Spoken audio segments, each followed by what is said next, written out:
नमस्कार साथियों, कैसे हैं आप सभी। स्वागत है आपका अपने YouTube चैनल हिस्ट्री प्लस पर। आज की वीडियो में हम करेंगे जो इम्पोर्टेंट शब्दावलियाँ हैं, जो क्या होता है कि कई बार हमें ऑप्शंस में दी जाती है हर बार, और हम क्या करते हैं, इसको आंसर में गलत कर देते हैं। तो इनको समझना बहुत ज़रूरी है कि ये टर्म किस चीज़ के लिए यूज़ हो रही है। बार बार ये चीज़ें आपको फेस करनी पड़ेंगी, और आप जितने भी आपने लास्ट के जो भी एग्ज़ाम हुए हैं, जितने भी आप उनमें अंदर देखोगे तो बार बार आपको इसी टाइप के ऑप्शन आपको देखने को मिलेंगे। जैसे आप अमलाक देख लीजिए, अहकाम है तो की, इस टाइप के ऑप्शन बार बार आपको मिलेंगे। तो ये आपको पता होना चाहिए कि ये क्या चीज़ है, इंपॉर्टेंट चीज़ है ये। इस बार का जो हमारा यूजीसी नेट है, जो एग्ज़ाम होने वाला है, तो उसको लेकर ये काफ़ी इंपॉर्टेंट है। तो फर्स्ट हमारी जो शब्दावली है स्टार्ट करेंगे। इस वीडियो के अंदर सारी ही मैंने कवर करने की कोशिश की है। 2 पार्ट में डाल लूँगा। फर्स्ट पार्ट आज स्टार्ट कर रहे हैं। तो फर्स्ट देखिए, अमलाक जो है ये धर्म संबंधी कार्य हेतु जो वंशानुगत भूमि को बोलते हैं, अमलाक। तो इसको आपको याद रखना है कि ये वंशानुगत भूमि होती है, यानी कि बेटे को उसके बेटे को आगे दी जाती है धर्म संबंधी कार्यों के लिए। सेकंड देखिए, अहकाम तोकी। अहकाम तोकी क्या होता है? वह आज्ञा पत्र जिस पर शाही चिन्ह या मोहर लगी होती है, उसको अहकाम तोकी बोलते हैं। इंपॉर्टेंट टर्म है दोस्तों, याद रखना है आपको। थर्ड देखिए, अफाकी या परदेसी। तो अफाकी या परदेसी जब आप बात करते हो तो ये आपको आपने पढ़ा होगा, बहमनी साम्राज्य के अंदर अफाकियों के झगड़े स्टार्ट हो गए थे। तो ये यहाँ पर बहमनी प्रशासन में नियुक्त पश्चिमी एशियाई विदेशी, यानी ये पश्चिम एशिया साइड से आए हुए लोगों को बोलते थे। फोर्थ देखिए, अजीज या एज्जा। तो ये मोहम्मद बिन तुगलक द्वारा नियुक्त विदेशी अमीरों को एज्जा बोला गया है, या अजीज, इन दोनों में से कोई भी आपको मिल सकता है। अहदी होता है दोस्तों भद्र सैनिक। भद्र सैनिक को जो है अहदी वर्ड यूज़ करते हैं। अवोग के लिए जो वाणिज्यगत ऋण होता है उसको अवोग बोलते हैं, यानी कि जिसके अंतर्गत उधार लिया हुआ धन जहाज़ों पर रख दिया जाता था, तो उसको अवोग बोलते हैं। 7 देखिए, अतालिक।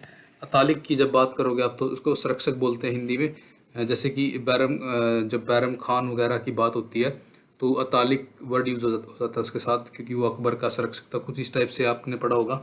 8 देखिए, आर्थिक, यानी कि आधा भाग पाने वाला कृषक को क्या है? आर्थिक बोलते हैं। आर्थिक, आधा भाग पाने वाला। 9 देखिए, आमिल। राजस्व की वसूली करने वाले को क्या कहते हैं? आमिल कहते हैं। तो ये तो क्या है, अकबर के टाइम में इनका ज़्यादा जिक्र मिलता है, आमिल वगैरह का। 10 देखिए, अवबाब को बहुत बार दोस्तों आ चुका है, ये क्वेश्चन बहुत बार आता है। अवबाब क्या होता है? उपकर को हम अवबाब बोलते हैं, यानी कि इसके बारे में जब पढ़ोगे तो फिरोज तुगलक ने कृषि जो उपकर अवबाब को समाप्त किया। लेकिन शेरशाह के काल में जो स्थानीय जो आय होती थी, यानी कि शेरशाह की जब भी बात होगी तो अवबाब ज़्यादा किसके टाइम में लगे? तो ये शेरशाह सूरी के टाइम में लगे थे। जब आप अथावना की बात करते हो, 11 नंबर देखिए, अथावना होता है विजयनगर साम्राज्य के अंदर राजस्व विभाग को अथावना कहा गया है। तो कई बार ये टर्म पूछी जा चुकी है कि राजस्व विभाग को विजयनगर साम्राज्य के अंदर क्या बोलते थे? तो अथावना बोलते थे। ये क्वेश्चन भी दोस्तों एक बार आ चुका है। अलम खाना, यानी कि जो भी हमारे एग्जाम होते रहते हैं हिस्ट्री के, उसके अंदर ये अलम खाना पूछा जा चुका है कि अलम खाना किस विभाग को बोलते हैं? तो पताकाओं के संबंधित विभाग को अलम खाना कहते हैं। 13 देखिए, अमरम। अमरम किस भूमि को बोलते हैं? तो अमरम दोस्तों विजयनगर के अंदर क्या है, नायकों को वेतन की एवज में दी जाने वाली भूखंड, एक भूमि के टुकड़े को अमरम कहते हैं, यानी कि वेतन के बदले में दिए जाने वाला भूभाग। 14 देखिए, अमीर ए हाजिब या बारबक। शाही दरबार का जो सर्वोच्च अधिकारी सुल्तान जो बलबन एवं जो फिरोज तुगलक, इन दोनों ने इस पद पर कार्य किया। अमीर ए हाजिब का पद या बारबक का पद जो है बलबन और फिरोज को मिला है। तो आपको ये भी यहाँ पे याद हो रहा है। 15 देखिए, अमीर दाद किसको बोलते थे? तो बड़े शहरों में जो नियुक्त अधिकारी है, यानी कि जो आज के टाइम में सिटी मजिस्ट्रेट के समतुल्य को क्या कहते हैं? अमीर दाद उस टाइम पे बोलते थे। 16 देखिए, अहले सैफ किसे बोलते थे? तो अहले सैफ दोस्तों तलवारधारी व्यक्तियों को अहले सैफ कहा जाता था, यानी कि जो तलवारधारी सैनिक होते थे उनको अहले सैफ बोलते थे। 17 देखिए, अहले कलम। विद्वान व्यक्तियों को अहले कलम कहा जाता था। जब आप हुमायूं वगैरह की बात करते हो तो उसके टाइम में उसने ऐसा किया था। तो उसने 2-3 टाइप में बांट दिया था इनको। 18 देखिए, आइमा या इम्मा। तो ये जहांगीर की जो 12 घोषणाएं उसने की थी, उसके अंदर एक ये भी था, इम्मा भूमि का प्रमाणीकरण। तो इम्मा वकायत जहांगीरी जो है प्रार्थना और प्रशंसा के लिए दी गई भूमि के रूप में वर्णित है। तो ये जहांगीर ने इस भूमि को दिया है। 19 देखिए, आरजी। तो आरजी क्या था? मापित क्षेत्र, यानी कि इस्तवा या जमीन, बंजर जमीन तोड़कर जोत के अंतर्गत लाने का कार्य को आरजी बोला गया है। 20 देखिए, इतलाकनामा। फिरोज तुगलक द्वारा प्रचलित लगान से वेतन प्राप्त करने को नियुक्ति को इतलाकनामा बोलते थे। इतलाकनामा थोड़ा इंपॉर्टेंट है दोस्तों, यहाँ पे आपको इसको समझना पड़ेगा। ये फिरोज तुगलक के द्वारा प्रचलित लगान से वेतन प्राप्त करने की नियुक्ति, यानी कि ये पत्र होता था एक टाइप से। 21 देखिए, इक्लीम क्या था? प्रशासकीय क्षेत्र जो सामान्यतः सूबों से बड़ा समझा जाता था, और स्वतंत्र राज्य भी इक्लीम कहे जाते थे। इक्लीम वर्ड दोस्तों काफ़ी इंपॉर्टेंट है, जितने भी मैं यहाँ पर डाल रहा हूँ सारे ही आपके लिए काफ़ी इंपॉर्टेंट है। इदरार देखिए आ चुका है। इदरार दोस्तों ऑप्शन में आया हुआ है, लास्ट ईयर आपने पढ़े होंगे तो उसके अंदर आपको ऑप्शन में मिलेगा। विद्वानों तथा धार्मिक लोगों को दी जाने वाली आर्थिक सहायता या वृत्ति को जो है इदरार बोलते थे। तो इदरार पेंशन को भी इदरार शायद बोलते हैं, आप चेक करना इस चीज़ को। 23 देखिए, इमलाक या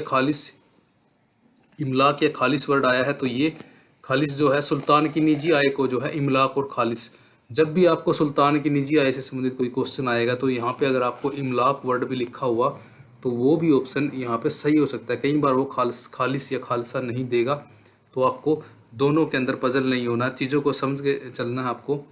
24 देखिए, उलूस किसको बोलते थे? उलूस दोस्तों कबीले को बोलते थे। उलूस या इमलाक जो है कबीले को बोला गया है। 25 देखिए, उमरा किसको बोलते थे? उमरा बोलते थे मुगल युग में वे अधिकारी जो 1000 जात या इससे ऊपर के हैं, उनको उमरा बोलते थे। और बहुवचन इसका आपने पढ़ा ही होगा, अमीर, इसका बहुवचन हो जाएगा उमरा का। और यहाँ पे दोस्तों उर्दू मोहल्ला जो था ये बोलते थे शाही, जो शिविर को बोलते थे। यहाँ पे शिविर ऐड करना पड़ेगा, शिविर नहीं लिखा हुआ है, शाही शिविर को। और एलची और जो साफिर वर्ड है ये राजदूतों के लिए यूज़ हुआ है, यानी कि जो दूत वगैरह होते थे उनके लिए यूज़ हुआ है। किरपास शब्द जो है वो सूती वस्त्र के लिए यूज़ हुआ है। किरपास एक टाइप का सूती वस्त्र होता था ये। और 28 देखिए, कोतुली सेना किसको बोलते थे? ये रिजर्व सेना को कोतुली बोलते थे। कोतुली वर्ड रिजर्व सेना से संबंधित था। 29 देखिए, किस्मत खूती किसे बोलते थे? तो ये जमींदार अपनी भूमि पर रियायती दर से लगान लेते थे, जिसे खूती कहा जाता था। सर्वप्रथम अलाउद्दीन खिलजी ने इसे अवैध घोषित कर दिया था, लेकिन जब इसके आगे पुत्र हुआ जो मुबारक शाह, उसने इसको क्या किया था, इसको ख़त्म कर दिया था, यानी कि पहले ही तरह इनके अधिकार इनको वापस दे दिए थे। तो ये किस्मत खूती ये ज़मींदारों का एक दोस्तों क्या था, ज़मींदारों का एक हक था, यानी कि जब ये लगान वगैरह वसूलते तो उसकी एवज में इनको ये मिलता था। 30 देखिए, कूदी वर्ड यहाँ पे यूज़ हुआ है। विजयनगर में कृषक मजदूरों को कूदी बोलते थे। कूदी कृषक मजदूर, आप इजीली इसको याद रख सकते हैं। 32 देखिए, कंदाचार क्या था? विजयनगर के अंदर सेना को कंदाचार कहा जाता था। सेना को कंदाचार यहाँ पे बोला गया है, काफ़ी इंपॉर्टेंट टर्म है। 32 दोबारा देखिए दोस्तों, ये रिपीट हो गया।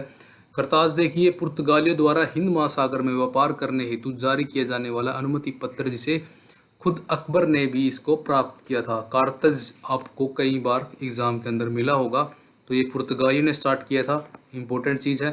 33 देखिए, करोड़ी क्या था? अकबर द्वारा नियुक्त राजस्व अधिकारी को करोड़ी बोलते थे, और इनको आमिल भी कहा जाता था।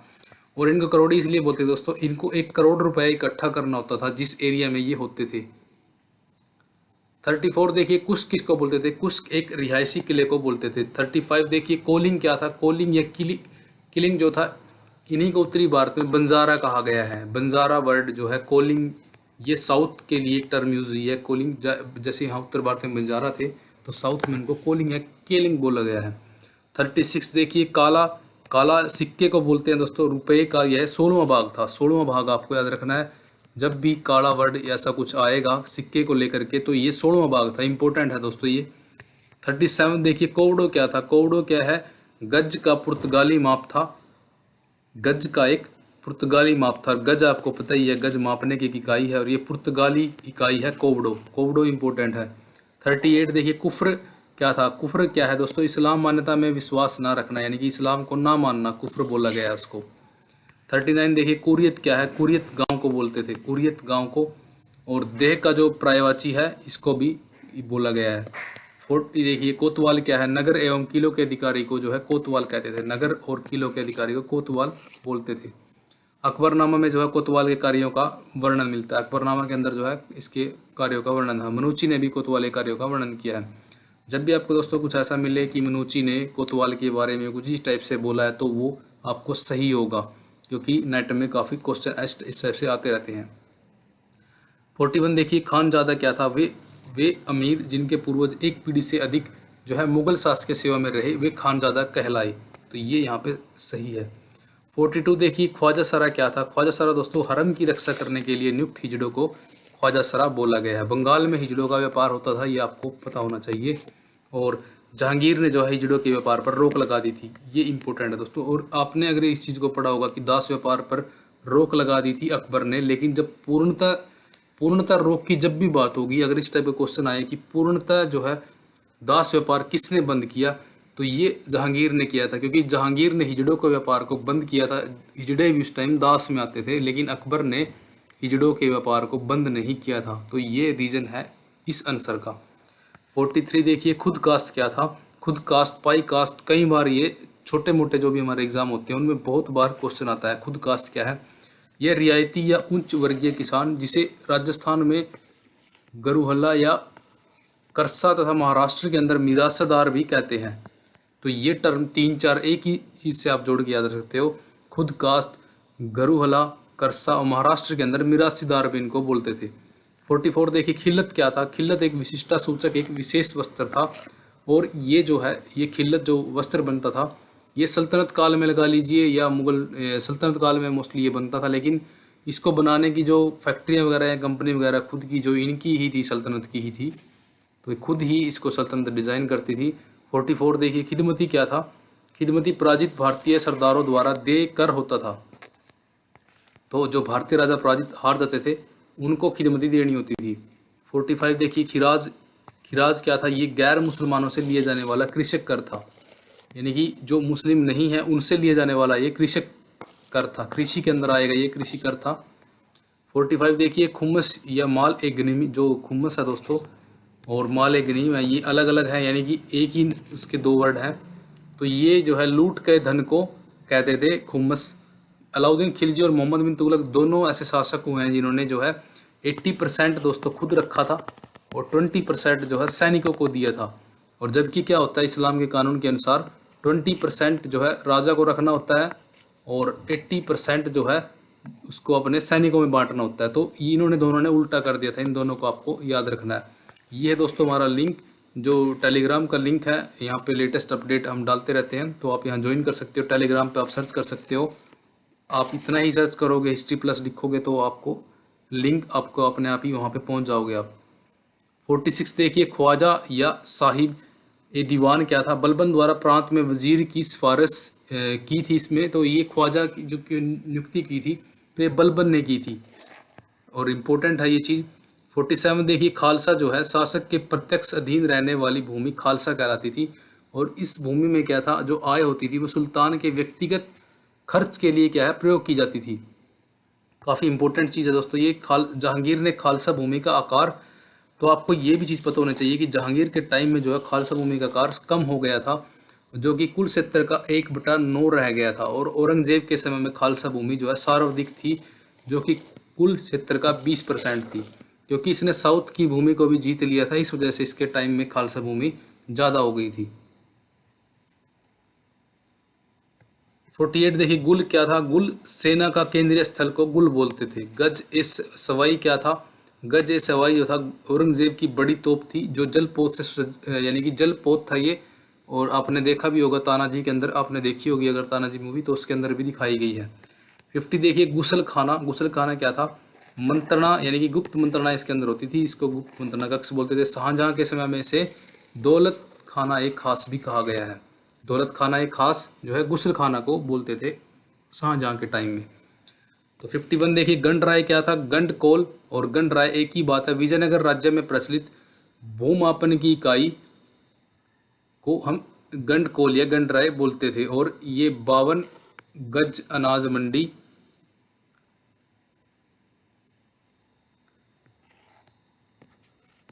52 दोस्तों ये यहाँ पे गज जो है अनाज मंडी को बोलते थे। 53 देखिए चाकरी जो थी। राजपूत सामंत अपने महाराज की सेवा में निश्चित संख्या में सैनिक भेजते रहते थे, उनको चाकरी आप समझते ही हो।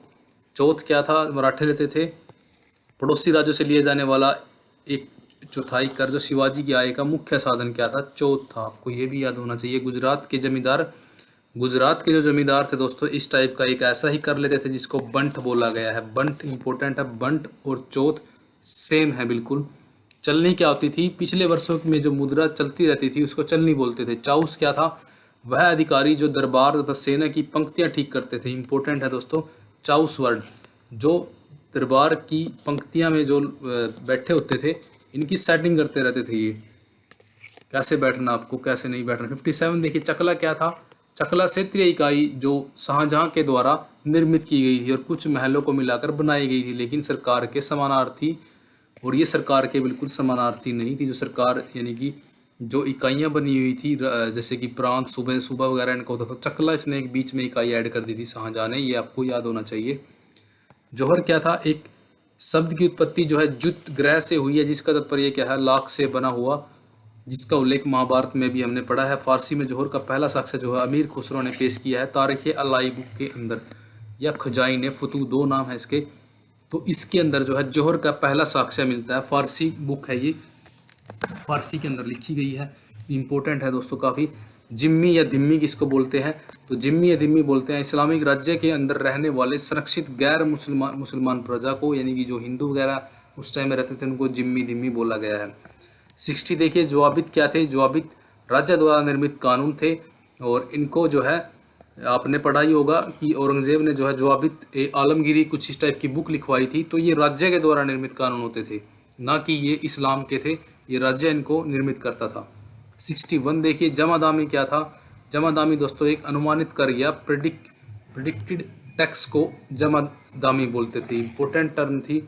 62 देखिए जरीब क्या था, भूमि माप, जरीब आपने पढ़ा ही होगा अकबर के टाइम में।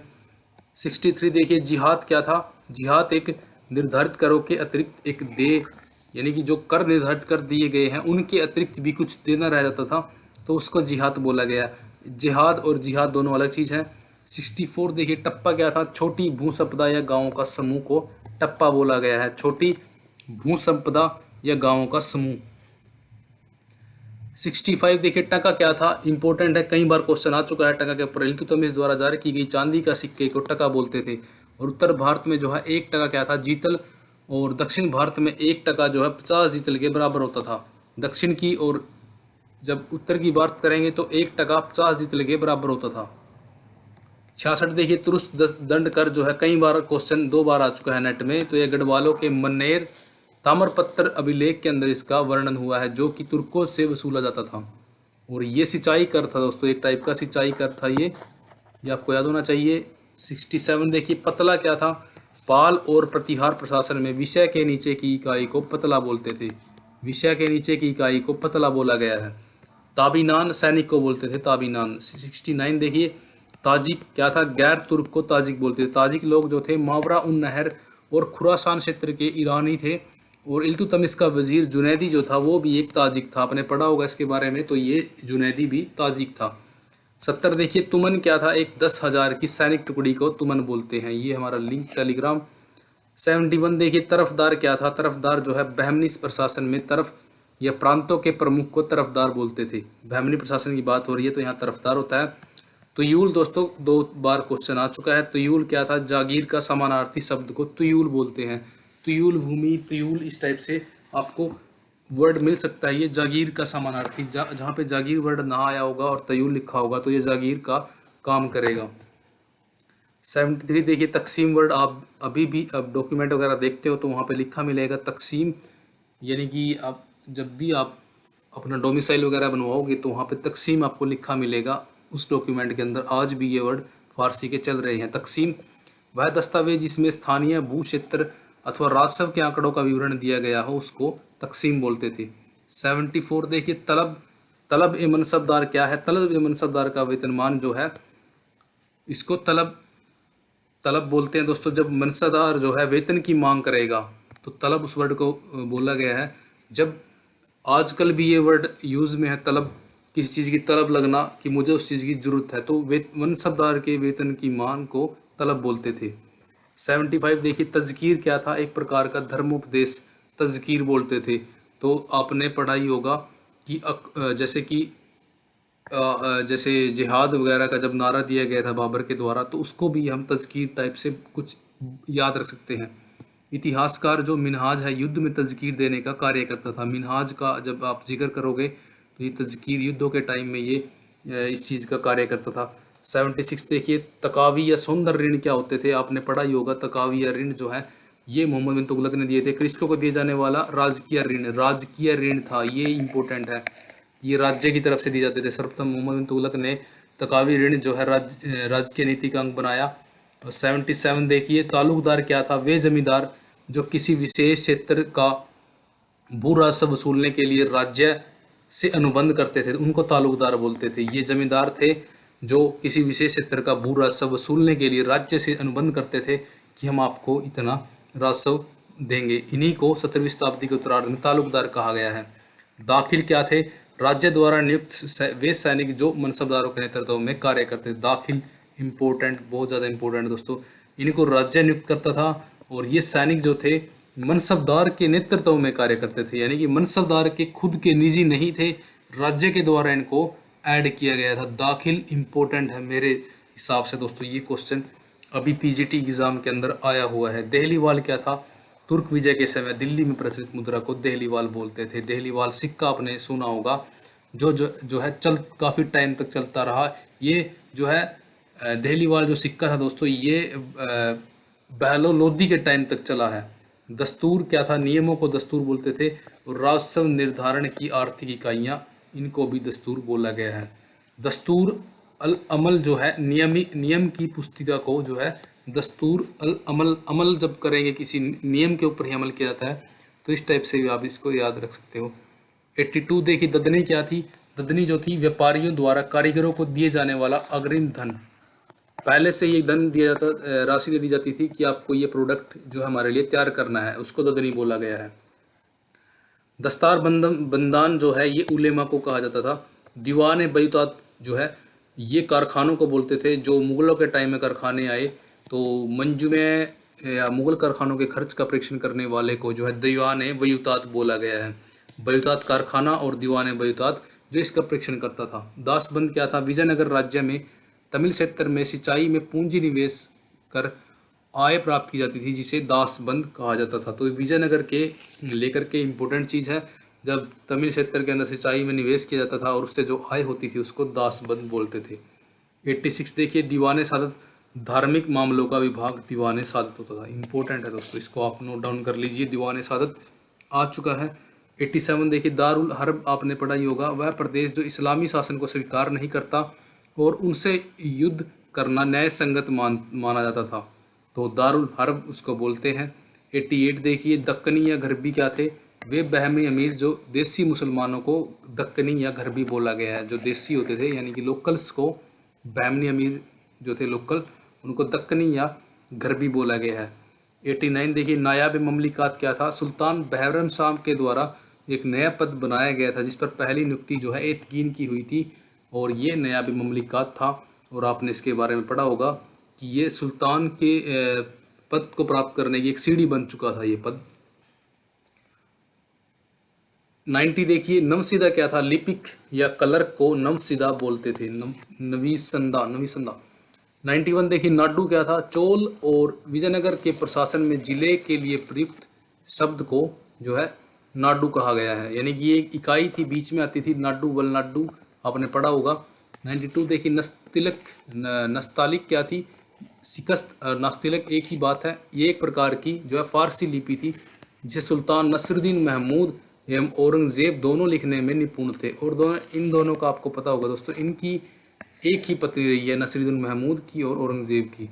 93 देखिए, नूर महली क्या था, ये नूरजहां द्वारा निर्मित वस्त्र को नूर महली कहा गया है। उसने एक परंपरा यानी कि कपड़ों पहनने की और परंपरा चला दी थी नूरजहां ने, तो उसको ही ये नूर महली कहा गया। 94 देखिए, नादिर उल अस्त्र एक उपाधि थी जिसका अर्थ होता है युग में दुर्लभ। आपने कई बार पढ़ा होगा, नादिर उल अस्त्र जो है कई बार आया हुआ है। तो ये हुमायूं ने चित्रकार मीर सैयद अली को दी थी और जहांगीर ने मसूर को दी थी और शाहजहां ने स्थापत्यकार उस्ताद अहमद लाहौरी को दी थी। तो ये 3-4 को दी जा चुकी है अलग अलग टाइम पीरियड में। 95 देखिए, नाबूद क्या था, नाबूद प्राकृतिक आपदाओं के कारण भू राजस्व की माफ़ी को नाबूद कहा गया है। इंपॉर्टेंट टर्म है नाबूद। प्राकृतिक जब आपदा पड़ जाती थी तो उसके बाद जो भू राजस्व की राजा माफ़ी करता था तो उसको नाबूद कहा गया है। पोलीगर क्या था, पोलीगर दक्षिण भारत का एक छोटा मुखिया इसको पोलीगर कहा गया है। पट्टा क्या था? शेरशाह सूरी द्वारा इसको शुरू किया गया था और बूर प्रशासन यानी कि बूर राजवंश का जो प्रशासन था उसके क्षेत्र में कृषकों को पट्टा देना शुरू किया गया था, जिसे अकबर ने भी जारी रखा और अपने कोल और रुक्का भी इसको कहा जाता था। कोल और रुक्का भी इसको बोला गया है। जो पट्टा होता था कोल और रुक्का इसको बोला गया है। दोनों टर्म ये नेट में पूछी जा चुकी है। मारवाड़ के शासक मालदेव ने सामंतों एवं अधीनस्थ शासकों को जो है पट्टा देने की शुरुआत की थी। मारवाड़ का शासक जो मालदेव था उसने भी इस चीज़ की शुरुआत की थी, क्योंकि मालदेव जो है शेरशाह सूरी के समकालीन ही हुआ है, लेकिन इससे पहले ही हो चुका है। तो मालदेव अगर ऑप्शन में होगा तो ये भी इसका आंसर हो सकता है। 98 देखिए, पिंजन क्या थी? पिंजन कई बार आ चुका है। मध्यकाल में प्रचलित रुई को घूमने की कमान को जिसको नदाफ भी कहा जाता था। नदाफ और पिंजन एक ही बात है और कहा जाता है आधुनिक युग में यही विटनी जिन आगे जा करके इसको विटनी जिन आपने पढ़ा होगा, जो अंग्रेजों ने इसका आविष्कार किया।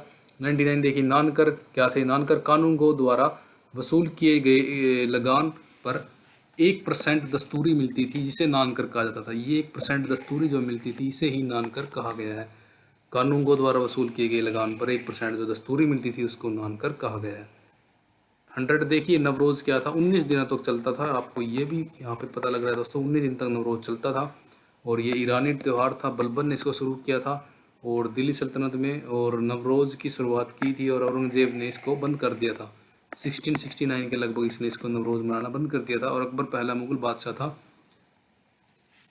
जिसने जो है नवरोज को मनाया था।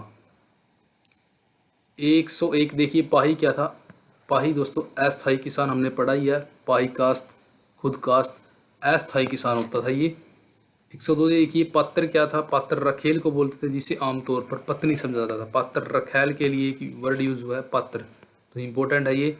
पाए बाकी क्या थी? जागीर आवंटन करने के लिए आरक्षित भूमि को पाए बाकी बोलते थे। पाए बाकी जो है जागीर आवंटन करने के लिए आरक्षित भूमि होती थी, यानी कि रिजर्व भूमि थी पा बाकी। पा बाकी जो है कई बार ये वर्ड आ चुका है। पाएगार क्या है? शाही घोड़ों का प्रबंध करने वाला विभाग जो है पाएगार कहलाता था।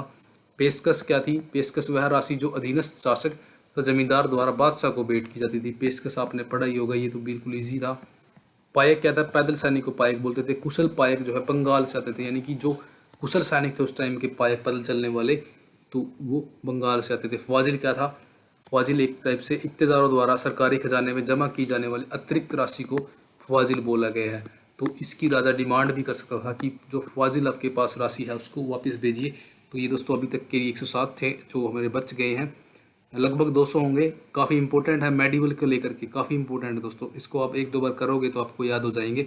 इनके नाम याद रखने की कोशिश कीजिए, बार बार इनको पढ़ोगे तो आपको ये याद हो जाएंगे। और इसमें से दोस्तों मेरा मानना ये है कि 2 से 3 क्वेश्चन आपको ऑप्शन में देखने को जरूर मिलेंगे। जरूर 2 से 3 क्वेश्चन में आपको जरूर मिलेंगे। जब एग्ज़ाम हो जाएगा तो आप खुद कमेंट करोगे कि हाँ सर जो आपने बोला था ऐसा ही हुआ। तो मिलते हैं हमारी नेक्स्ट वीडियो में। जय हिंद, वंदे मातरम।